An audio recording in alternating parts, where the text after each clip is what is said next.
Good morning. It's a high honor and a distinct privilege to stand here today with members of the House Democratic Caucus, who I want to thank for their grit, for their strength, for their intellect, for their heart, for their soul, and for their fight on behalf of the American people. We are in this fight until we win this fight for their people.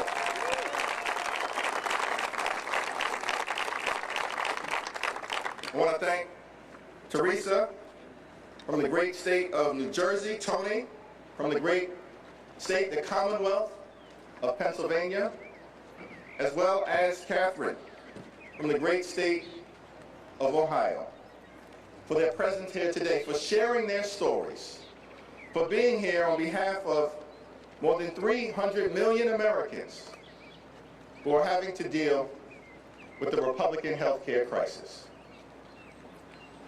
Mr. President, allow me to reintroduce myself.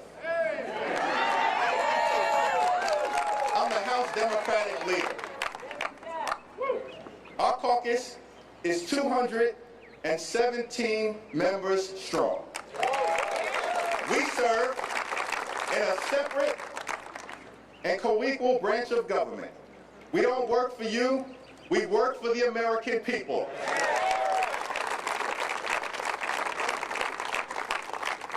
We are fighting to lower the high cost of living and to protect the health care of everyday Americans. And Mr. President, the next time you have something to say about me, don't cop out through a racist and fake AI video. When I'm back in the Oval Office, say it to my face. Say it to my face.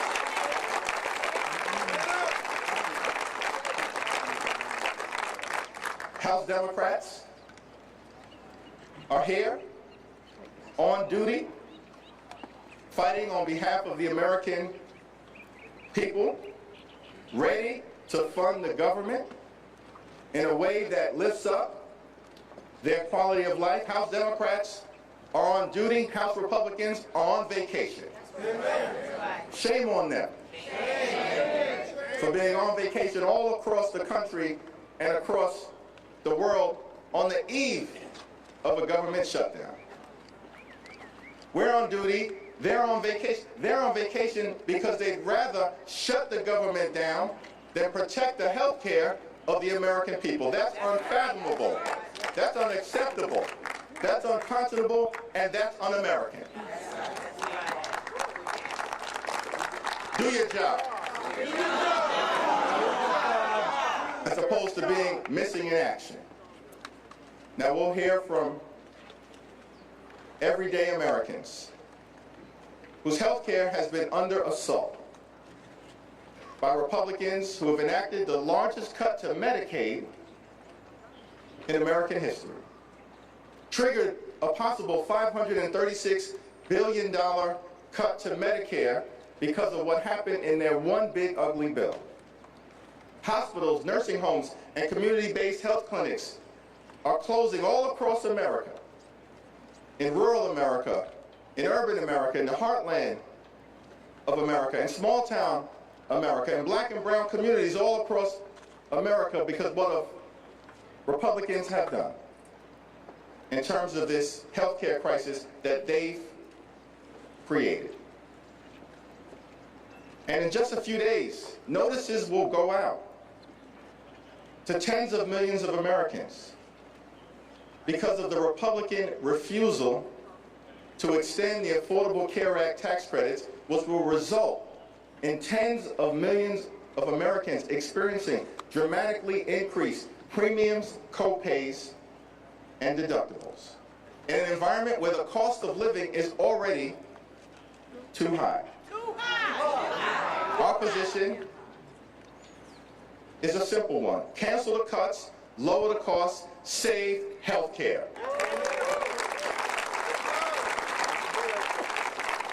That's what this fight is all about. We're here We're ready, we're willing and able to find a bipartisan path forward to fund the government in a way that actually meets the needs of the American people in terms of their health, their safety, and their economic well-being. But here's what we're not going to do. We're not going to support a partisan Republican spending bill that continues to gut the health care of the American people. Not now, not ever. We are here to lower the high cost of living. We're here to cancel the cuts. We're here to lower the costs. We're here to save the health care of the American people. And our promise to you, America, is that we will always stand up for what is in your best interest, to make your life better, to ensure that in this country, when you work hard and play by the rules, you can afford to live the good life for yourself, for your family, and for your children. And we know that an important part of that is protecting your health care. So we're here to protect your health care today, protect your health care tomorrow, protect your health care this week, protect your health care next week, protect your health care this month, protect your health care next month, protect your health care this year, protect your health care next year. We will protect your health care at all times and defend your health care until victory is won. My honor, my privilege to now yield to the whip of the House Democratic Caucus and a champion for women, children, families, and the American people, the Honorable Catherine Clark. Good morning. We thank Leader Jeffries. Our caucus stands with him because he is standing for the American people. And the American people are asking, is this the golden age that Donald Trump promised? Medicare about to be gutted by $500 billion with a T dollars? Nearly 20 million people about to lose their health insurance? Cuts to Medicaid that are already shutting down hospitals. Nursing homes are closing. Premiums are about to double. And the notice is, go out tomorrow. Working people can't afford that. Small businesses can't stay open with costs that are exploding around them. And with all the damage that they are doing, you would think Republicans would at least show up for work. Well, we'll tell you what, Democrats are here. We're here to keep government open. We're here to keep hospitals open. We're here to keep children insured. We're here to keep health care affordable. We're here to lower costs for the American people. And Republicans may have skipped town, but you know who always shows up? Moms. Moms like our next speaker. Teresa Luoni is here to share what this fight means to her family, because moms are feeling the pain right now. Moms don't know if they'll be able to afford that next visit to the pediatrician. Moms-to-be can't even find an open maternity ward near their house. And Republicans think they should just foot the bill, $15,000 to pay for their own delivery. Moms who are horrified that 40% of the kids in this country are at risk of losing their health care. So Teresa, we thank you for being here on behalf of all moms, for showing up, for speaking out, and for sharing how these cuts will impact your two boys. Teresa.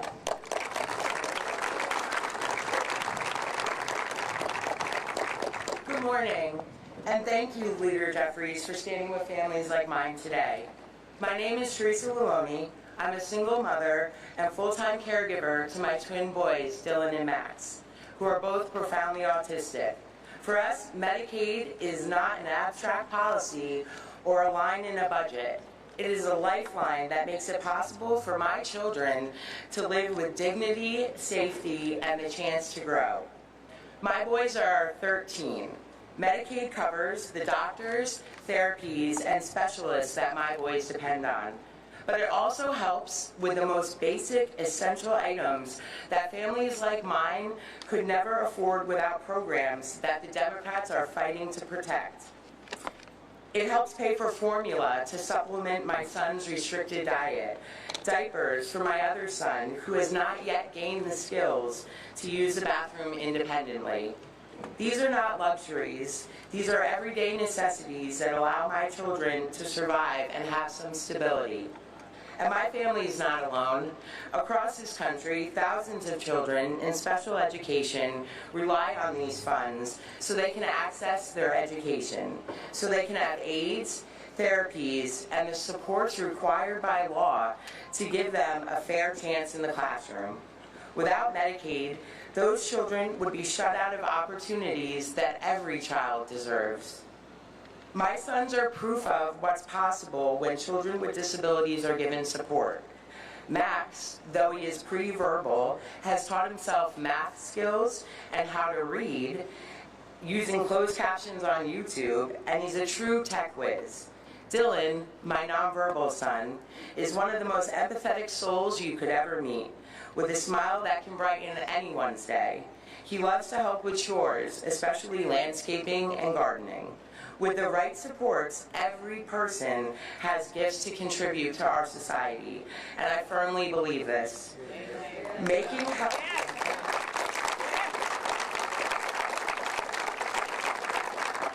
healthcare inaccessible to vulnerable citizens doesn't just endanger their lives, it stops their futures and the contributions they could make to our communities and our country. Disability is not something that only happens to other people. It does not discriminate. It affects people of every gender, every color, and every political affiliation. It can touch anyone at any time, whether it's a child born with autism, a neighbor who develops a serious illness, or an adult who has been in a life-altering accident. The truth is, unless you are in the very top % of income earners in this country, no working class or poor person could possibly afford all the care that is required to survive, let alone thrive, when disability is a part of their life. That is why I'm here today. As a mother, my passion is to fight for a country where every vulnerable community, families with disabled children, seniors, people with chronic illnesses, or those living in poverty, has health coverage that is accessible and affordable. Medicaid is not charity, it is justice. It is the guarantee that we do not abandon people who need the most care. I'm proud to stand here with Leader Jeffries and everyone who is working to protect and expand Medicaid, because protecting Medicaid means protecting families like mine, and protecting the very values of compassion and fairness that we say this nation stands for.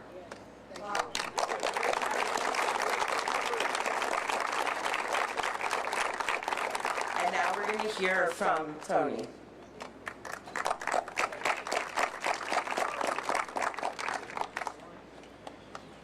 Good morning, everyone. Good morning. I'd like to thank Congressman Jeffries and all the members of Congress for giving me this opportunity to travel from Pennsylvania to share my story. Again, my name is Tony Gonzalez, and I live in Indiana County, Pennsylvania, with my wife and my daughter. My youngest daughter, Amber Gonzalez, is with me to help lend her daddy some strength and comfort during this time. Roughly 2 years ago, I was diagnosed with stage 4 thymic carcinoma cancer, and I'm currently being treated for the cancer and receive chemotherapy, immunotherapy, and radiation therapy regularly. Fortunately, I've been able to purchase affordable health care through the Pennsylvania State Health Insurance Coverage Marketplace called Penny to cover my cancer treatment. Right now, I have a gold plan that has a low premium, all thanks to the ACA subsidies, otherwise known as the enhanced premium tax credits. But even with this low premium and the enhanced premium tax credits, my individual out-of-pocket maximum is still $7,500. Between my wife and me, the total out-of-pocket cost is $15,000. With my cancer treatment, I end up meeting my out-of-pocket maximum every year, and the costs do add up. I'm a full-time college professor for a small college in the Pittsburgh area, but I admit with some embarrassment that I struggle to even pay most of the co-insurance as part of my out-of-pocket responsibility. My wife also has chronic illnesses and is not able to work, so we really rely on the coverage to keep us in the fight for our lives. The enhanced premium tax credits are so critical to help us afford our health coverage. Without them, our monthly premium would jump from $234 to around $450 a month, which would put us in further financial strain, and we really already break even just as it is. We want to be responsible and pay for our health care, but if premiums go up or we lose the enhanced premium tax credits, we'll have no other choice other than to drop our coverage altogether or purchase a plan with a higher deductible and out-of-pocket maximum that won't meet our needs. I hope and pray that these subsidies don't go away, because if they do, we'll be forced to compromise paying some bills and run the real risk of medical debt. I'm not the only American facing these challenges. My circumstances are not unique, and I'm not alone in this health battle. Members of Congress, I and millions of Americans implore you to extend the enhanced premium tax credits before it's too late. Thank you for your time. I now yield to Catherine for some remarks.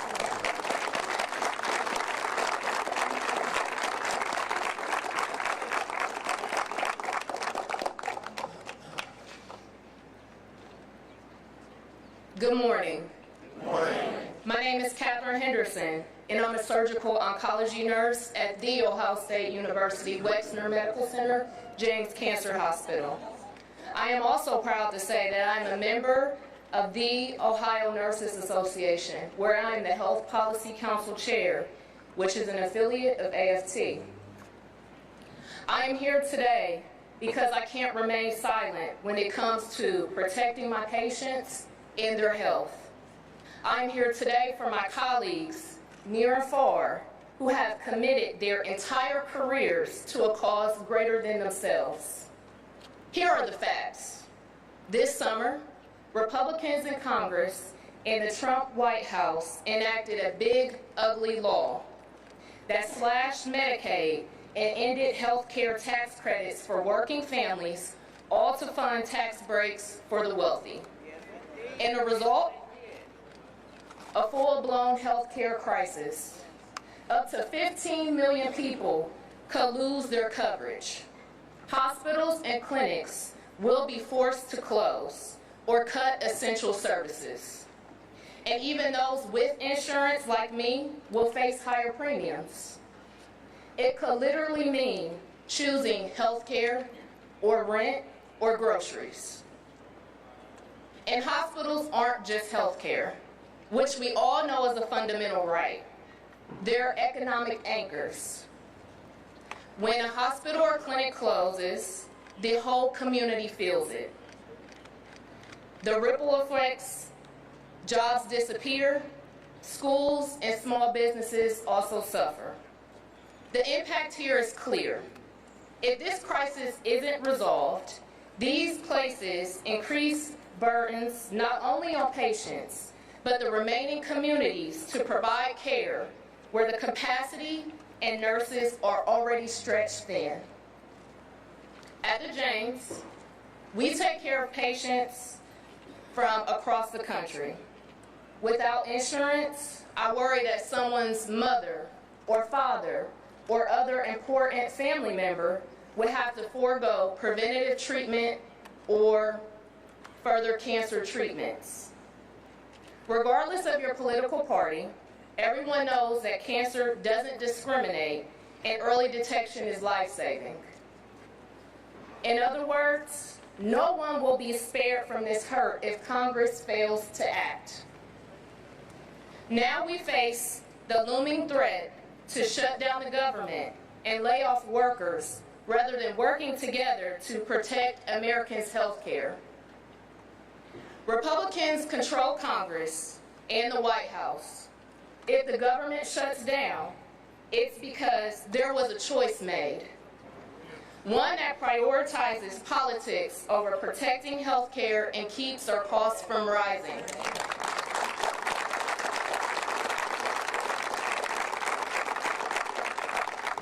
Our country, our patients, nurses, and families deserve stability, health care, and dignity, and we're going to fight for it.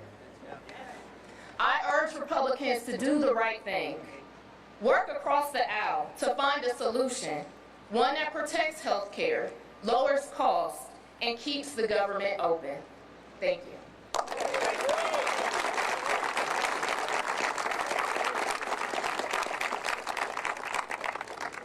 Good morning. Thank you so much, Catherine, for framing that discussion and ensuring that we talk about your patients, the people who you serve and see every day.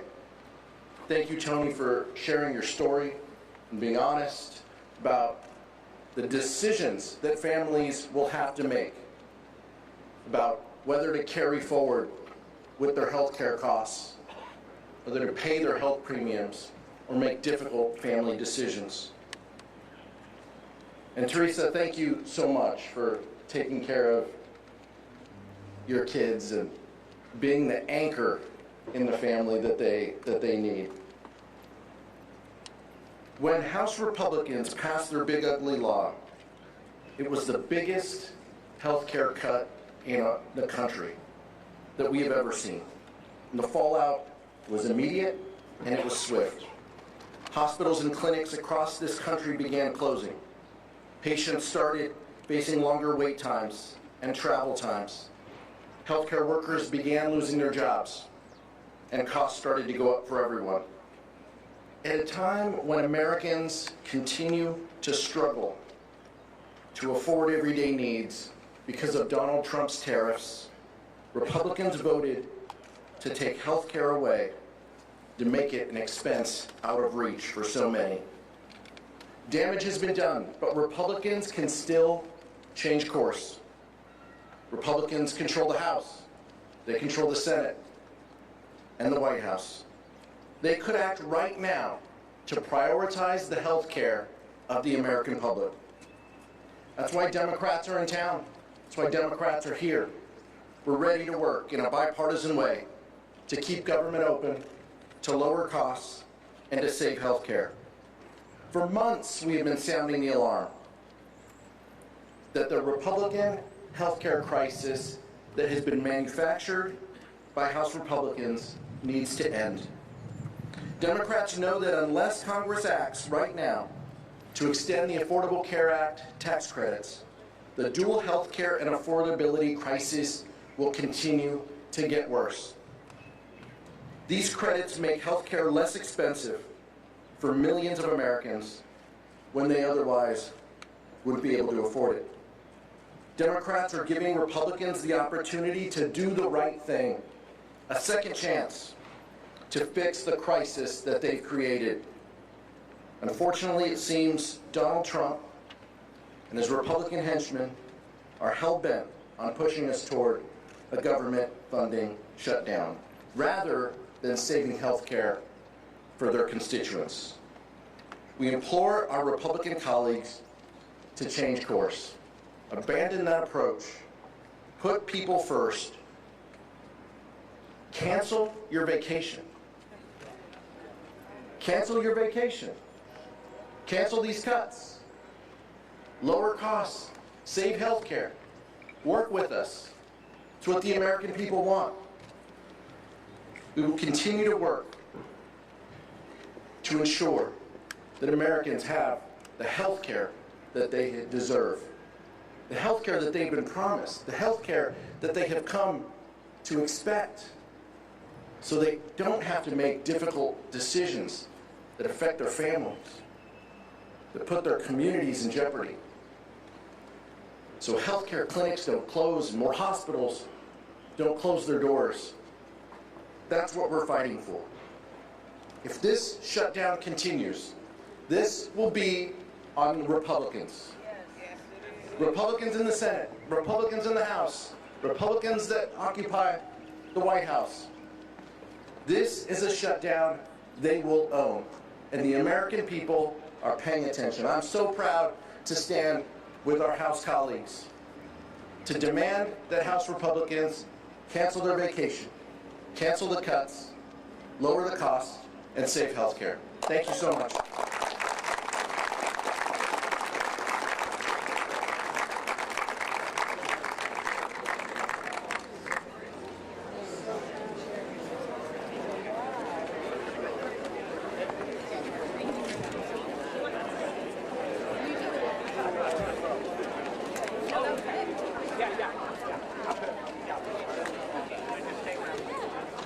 I'm free.